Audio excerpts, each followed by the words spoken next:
Greetings from the land of beatings. Today I'm going to review Holmes Basic, but let's give some background first.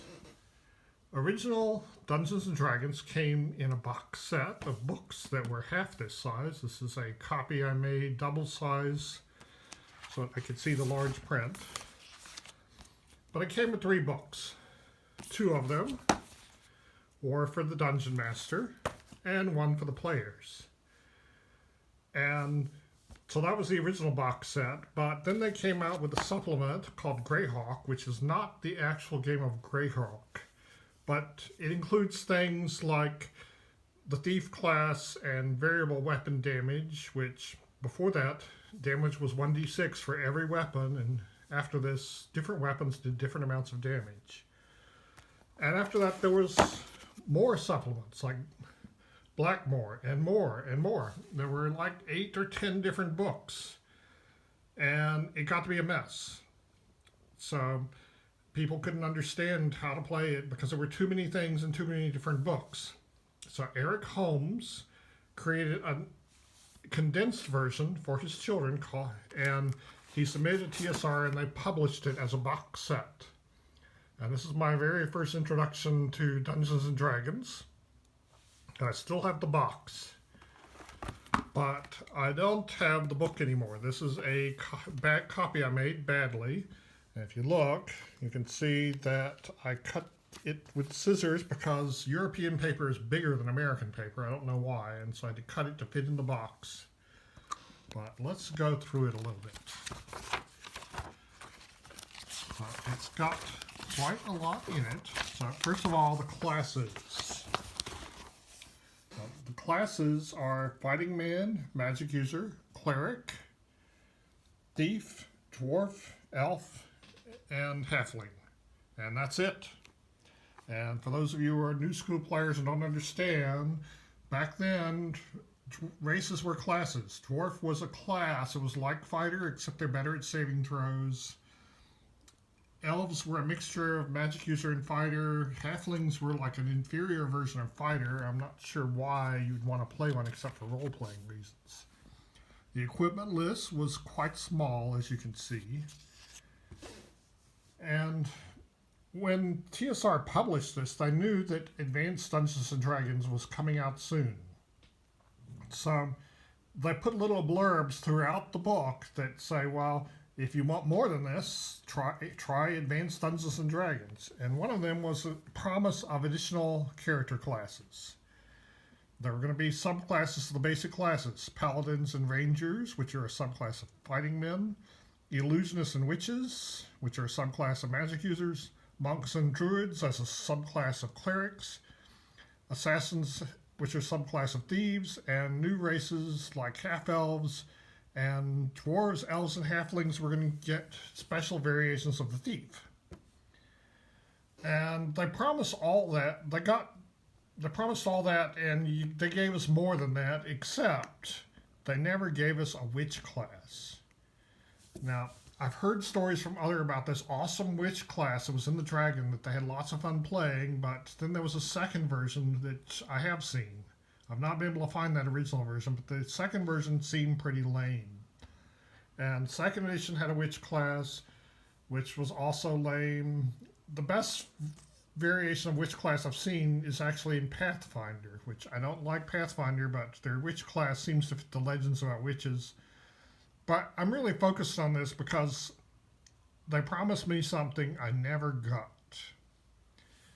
I thought I was going to get this, and they never gave it to me.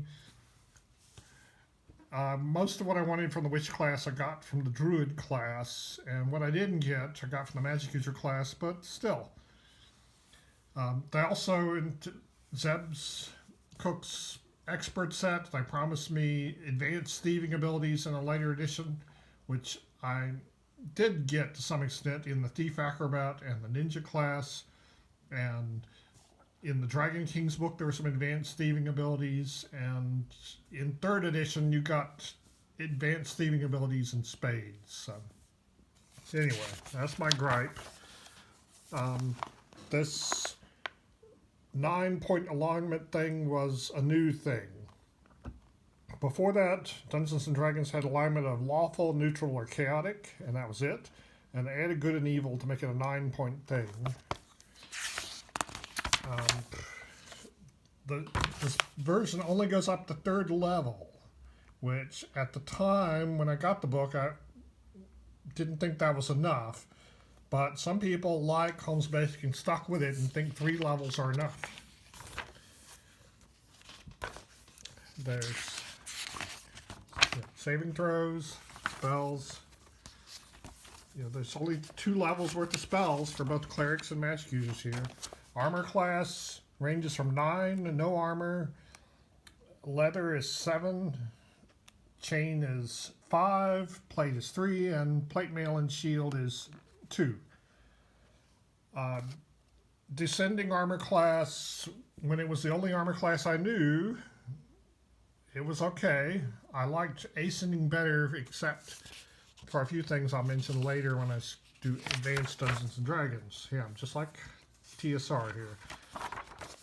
Okay, so it goes into the rules, how to play it, and then there's some monsters.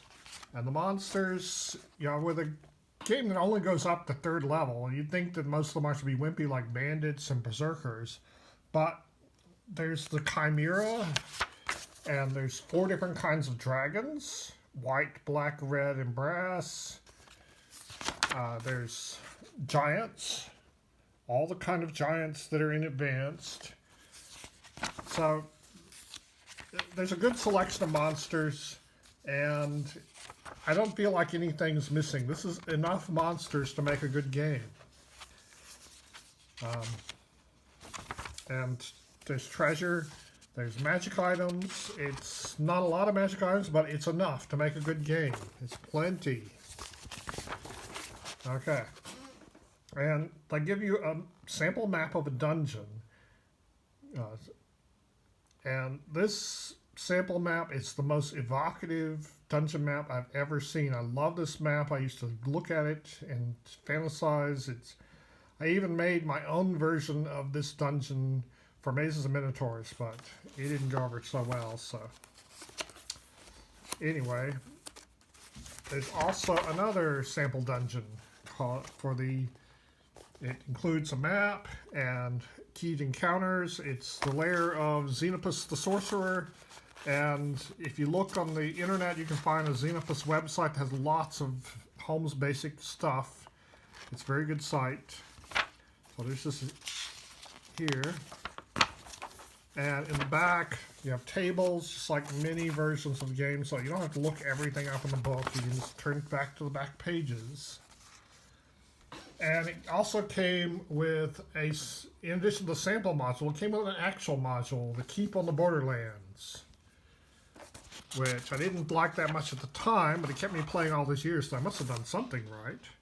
And I've got some pages from my early gaming days here, because it's like an archaeological thing. And I also got my original dice from my Cook Expert set. These are the dice, and the numbers had to be filled in with a crayon. I still got the crayon. Dig that out here. See, here's the crayon. You had to fill in the numbers there. But the Holmes Basic set did not come with dice. I'll take this out of the way. I'll show you. Instead of dice, you had these little chits, numbered 1 to 20, 1 to 8, 1 to 10, and you had to put them in different bowls and pull them out. It was very lame that they didn't have dice with this set, but I did it, tried it once, and then went and bought dice and never did it again. So, all right, so there's not much to Holmes Basic. It has a huge amount of stuff, all compacted. It's a very simple system. Here's a character sheet. There's not much to fill out. It's very simple. And somebody's even made a character sheet that has almost everything you might need to look up in the book. So you just circle things. It's very, very simple. So this is the most compact version of Dungeons and Dragons I've ever seen. And so I highly recommend it. It got me started all these years. Thank you.